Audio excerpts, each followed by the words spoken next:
미래에 줄어들게 되는 일자리에 대한 경고는 이미 여러 번 있었습니다.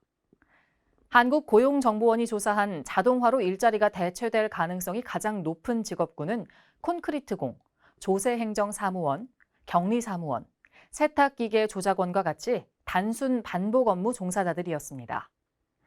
그리고 영국 BBC가 옥스퍼드 대학 등의 연구조사 결과를 토대로 발표한 보고서에 따르면 미래 로봇으로 대체될 수 있는 업종은 텔레마케터, 컴퓨터 입력요원, 법률 비서, 격리와 같이 단순 업무에 종사하는 직종입니다. 그럼 대체될 가능성이 낮은 직업군엔 무엇이 있을까요? 화가, 조각가, 사진작가와 사진사, 작가, 지휘자와 연주자, 애니메이터, 무용가 등으로 대체 확률이 0.1% 수준입니다. 4차 산업혁명에 대해 기업의 측면에서 보자면 단순 반복직의 인재가 아닌 창의적이고 주도적인 기업가형의 인재에 대한 필요성이 절실하다는 걸 볼 수 있습니다. 인공지능이 주도하는 기술과 제조업의 혁신에 뒤떨어지지 않기 위해 기업 스스로 혁신 능력을 갖춰야 하고 역량을 갖춘 인적 자원을 선발하고 육성하는 게 중요하게 됐습니다. 이제 막 사회에 첫 발을 내디딜 준비를 하는 사회초년생도 다시 사회로 진출하고 싶은 사람들 모두 진로 탐색이나 경력 개발이 필요한 사람들의 입장에서 본다면 향후에 사라질 업종과 그렇지 않을 업종에 대해 분명히 알고 있어야 합니다. 우리나라는 기술이 대체될 수 있는 영업직이나 판매직 종사자가 많은 반면 소프트웨어나 기술 분야의 고숙련 종사자는 부족합니다. 즉, 직무 매뉴얼대로 움직이는 직종보단 기술 중심의 전문 분야에 대한 일자리가 늘어날 것이며 우리도 이에 대한 준비를 하며 4차 산업혁명을 맞아야 할 것입니다.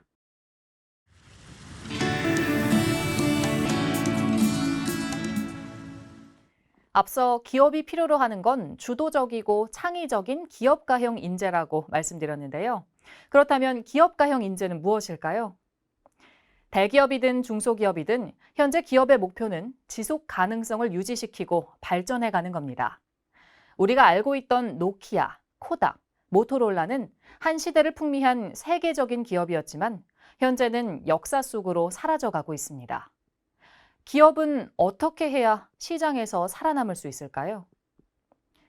과거 모범적인 인재로 생각됐던 건 관리형 인적 자원이었습니다. 관리형 인재는 현재 보유하고 있는 자원 중심으로 사고하고 계산을 통해 신중하게 평가하는 능력을 갖고 있습니다. 또 정해진 예산과 시스템에 따라 행동하고 조직의 위계 질서를 지키는 한편 단기적인 성과에 대한 보상을 중시하는 인재였습니다. 과거 전통적으로 기업들은 원가나 비용을 절감하고 경영 효율을 높이는 데 집중했습니다. 그렇기 때문에 효율이 높은 관리형 인재가 선호됐죠. 하지만 현재는 상황이 달라졌습니다.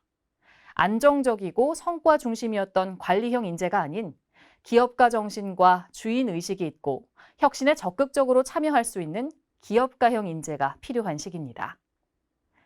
그럼 기업가형 인재란 어떤 사람을 말하는 걸까요?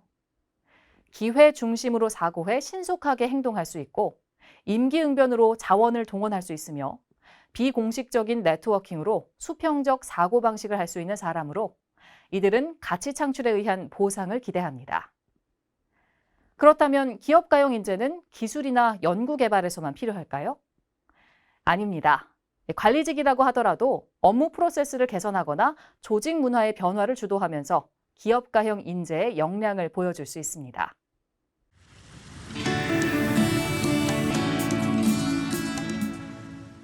기업가형 인재는 신성장 엔진을 찾고 새로운 기회에 과감하게 도전하는 마음가짐을 갖고 있습니다.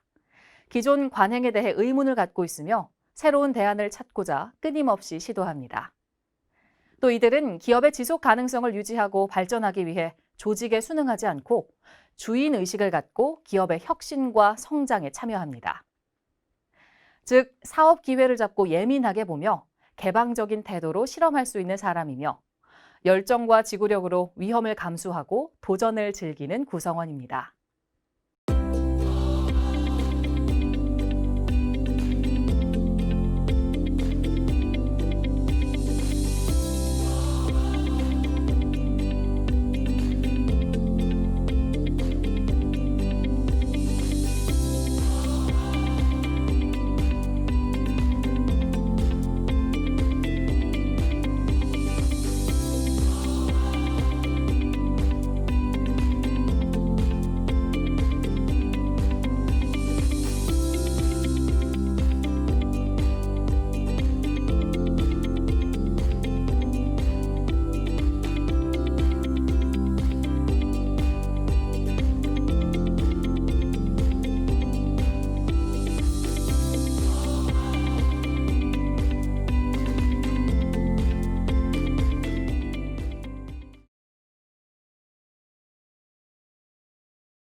경력 개발의 필요성은 왜 점점 더 강조되고 있을까요? 기존엔 학벌과 전공 중시의 사회에서 이를 갖고 평생 동안 한두 가지의 직업을 갖고 살았습니다. 그런데 디지털 시대가 도래하면서 다양한 경력이 요구되는 사회로 변화됐고 평생 직장의 개념은 사라지고 있습니다. 더군다나 제4차 산업혁명이 진행되면서 기존 직업들이 사라지고 새로운 직업이 생겨나고 있는 만큼 사람들은 스스로 경력 개발을 하여 급변하는 직업 환경에 대비하게 됐습니다. 우리의 산업 환경이 과거와는 현저히 다른 모습으로 바뀌어가고 있기 때문에 달라진 산업 환경을 이해하는 건 경력 개발의 방향 설정에 큰 도움이 되는데요. 달라진 산업 환경에 따라 수많은 정보를 유연하게 활동할 수 있는 창의적인 인재가 필요하며 직업을 선택하는 데 있어서 사회적인 체면보단 사람들이 원하는 일을 하면서 자신의 정체성을 발휘하고자 합니다.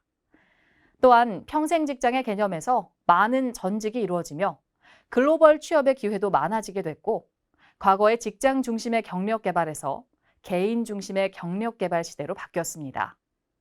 따라서 이러한 환경 변화를 이해하고 스스로 주도적인 경력 개발을 해야 할 것입니다. 경력 개발은 일생을 통한 한 개인의 학습 과정이라고 할 수 있는데요. 이는 직업 선택과 밀접한 연관을 가지며 직업 선택에 있어서 자신의 가치를 높이는 데 도움이 됩니다. 또한 단기적으로 개인의 태도와 직무 성과를 높이는 걸 목표로 하지만 장기적으로는 개인의 정체성과 적응성을 향상시켜서 개인의 성장 요구를 충족하는 과정이라고 할 수 있습니다. 조직의 구성원으로서 개인은 자신의 경력을 능력, 적성, 취미, 그리고 장래 희망을 고려해 조직의 목표 및 전략에 맞춰 개발하는 게 이상적이라고 할 수 있습니다. 즉, 경력 개발과 활용은 개인의 비전과 조직의 비전이 상호 실현되는 과정이라고 볼 수 있습니다. 전통적으로 경력 개발은 피라미드식 조직 구조에서 밑에서 위로 상승하는 방식으로 이루어졌지만 이젠 조직 내에서 수평적으로 이동하며 경우에 따라선 다른 기업으로 직장을 옮기면서 학습과 경험을 통해 자신의 전문성을 높이는 방식으로 이루어집니다. 그렇다면 현직 담당자의 인터뷰를 통해 과거의 경력 패러다임이 현재 어떻게 변했는지 한번 들어볼까요? 현재의 경력 패러다임을 살펴보면 직업 안정성보다 고용 가능의 안정성을 더 중요시합니다. 수직적 경력 경로에서 대안적인 경력 경로로 수평적으로 변하였으며 조직보다 직업과 직무에 대한 충성심을 중요시하고 있습니다. 또한 가장 큰 변화는 경력 성공보다 일과 생활의 균형을 중요시하는 것입니다. 학위로 끝나는 것이 아닌 계속적인 학습을 통해 능력 개발을 하고 있으며 단일 직업에서 복수 직업이 가능한 형태로 바뀌고 있습니다. 경력 개발은 자신이 현재까지 쌓아온 분야를 계속 학습하는 것과 새로운 분야에 대한 도전이 있는데요. 기술의 융합이 이루어지고 학문의 분야까지 융합이 요청되는 시대에 개인의 경력도 다양한 분야로 넓힐 필요성이 증가하였습니다. 조직의 내부에서 직위가 상승할수록 다양한 경력을 보유한 사람에게 승진의 기회가 많아지게 됩니다. 행복한 삶을 지내기 위해선 개인이 하는 일이 매우 중요한 역할을 하는데요. 일은 경제적 보상을 부여합니다. 이때 일정 기간 안정적으로 일할 수 있는 기회를 제공하는 게 직업입니다. 직업은 생계 유지를 위한 경제적인 보상을 제공할 뿐 아니라 개인의 자아 실현 기회를 제공하기도 합니다.